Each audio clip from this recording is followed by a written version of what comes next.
যত প্রার্থী আছে সবাই আমাদের একজন উপদেষ্টা। শহীদরা আমাদের প্রেরণার বাতিঘর। আমরা যখন হতাশ হয়ে পড়েছিলাম, শহীদরা আমাদেরকে রাস্তা দেখিয়েছে। আমরা আজকে এসেছি শহীদদের কবর জিয়ারত করার জন্য। শহীদদের রেখে যাওয়া যে আমানত, সে আমানত যথাযথভাবে যেন আমরা আঞ্জাম দিতে পারি। তাদের যে আকাঙ্ক্ষা, বৈষম্যহীন ইনসাফভিত্তিক বাংলাদেশ বিনির্মাণ করা, সেই স্পিরিটটাকে নতুনভাবে পুনরুজ্জীবিত করার জন্য আমরা আজকে শহীদদের কবর জিয়ারত করতে এসেছি।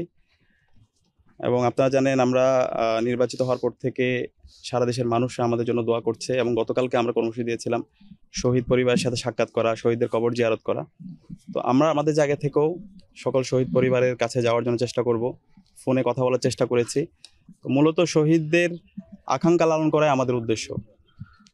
এবং জুলাই বিপ্লবে যে 2000 ভাই বোন শহীদ হয়েছে, এই প্রত্যেকটা পরিবারেই আমাদের পরিবার। তাদের কথাগুলো, তাদের আকাঙ্ক্ষাগুলো, তাদের প্রত্যাশাগুলো পূরণ করা এখন আমাদের মূল কাজ। এবং সেটা আমরা ঢাকা বিশ্ববিদ্যালয় থেকে শুরু করতে চাই। ঢাকা বিশ্ববিদ্যালয়ে জুলাই বিপ্লব শুরু হয়েছিল এবং সফলতার সাথে আমরা শেষ করতে পেরেছি। এবং এই ঢাকা বিশ্ববিদ্যালয়ে আমরা শহীদদের আকাঙ্ক্ষা, একটি বৈষম্যহীন ইনসাফভিত্তিক বাংলাদেশ বিনির্মাণের চমৎকার একটা নমুনা আমরা হাজির করতে চাই এবং এটা সারা দেশে ছড়িয়ে দিতে চাই। আমরা সারা দেশের সকল শহীদ পরিবারের কাছে দোয়া চাই, মুক্তিকামী ছাত্র জনতার কাছে দোয়া চাই, যেন আমরা আমাদের উপর যে আমানত অর্পিত হয়েছে, সে আমানত যেন আমরা যথাযথ হক আদায় করতে পারি। আমরা এই আমানত, এটা আল্লাহর কাছে আমাদেরকে জবাবদিহি করতে হবে। এবং এর পাশাপাশি সকল শিক্ষার্থীরা আমাদেরকে যে কোনো বিষয়ে, যে কোনো সময় তারা আমাদেরকে প্রশ্ন করতে পারবে। আমাদের কাজ হচ্ছে কাজ করা, আর শিক্ষার্থীদের কাজ হচ্ছে আমাদেরকে প্রশ্ন করা। তো আমরা আশা করছি আমাদের যে সময় আছে সেই সময়ের মধ্যে শিক্ষার্থীদের যে আকাঙ্ক্ষা, আমাদের শহীদদের যে আকাঙ্ক্ষা, জুলাইয়ের যে আকাঙ্ক্ষা, সেই আকাঙ্ক্ষার আলোকে আমাদের এই ক্যাম্পাস, আমাদের ঢাকা বিশ্ববিদ্যালয় ক্যাম্পাসকে সাজাবো এবং আমাদের সবার লক্ষ্য এই স্বপ্নের ক্যাম্পাস বিনির্মাণ করা।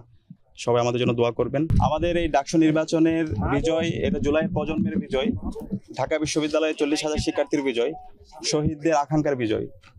আমরা আবার বলছি, এখানে যারা ডাকসু নির্বাচন করেছে, এখানে কোনো হার জিত নাই।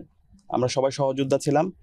জুলাই যেভাবে আমরা একসাথে কাজ করেছি, ফ্যাসিবাদের বিরুদ্ধে আন্দোলন করেছি এবং আজকে আমরা আজাদি আনতে পেরেছি শহীদদের মাধ্যমে।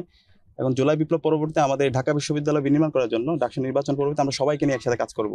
আমাদের যারা সহযোদ্ধারা ছিল, আমরা একসাথে কাজ করব। তাদের যে ইস্তেহার, তাদের যে প্রত্যাশা, সে প্রত্যাশাকে আমরা একসাথে কাজ করব।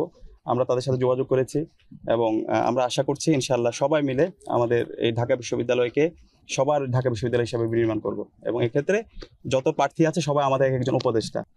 তো আশা করছি ইনশাআল্লাহ আমরা সবাই একসাথে যেভাবে জুলাই কাজ করেছি, জুলাই বিপ্লব পরবর্তী, ডাকসু নির্বাচন পরবর্তী, আমরা এই ঢাকা বিশ্ববিদ্যালয় থেকে চমৎকার একটা গণতান্ত্রিক বার্তা সারা দেশকে দিব।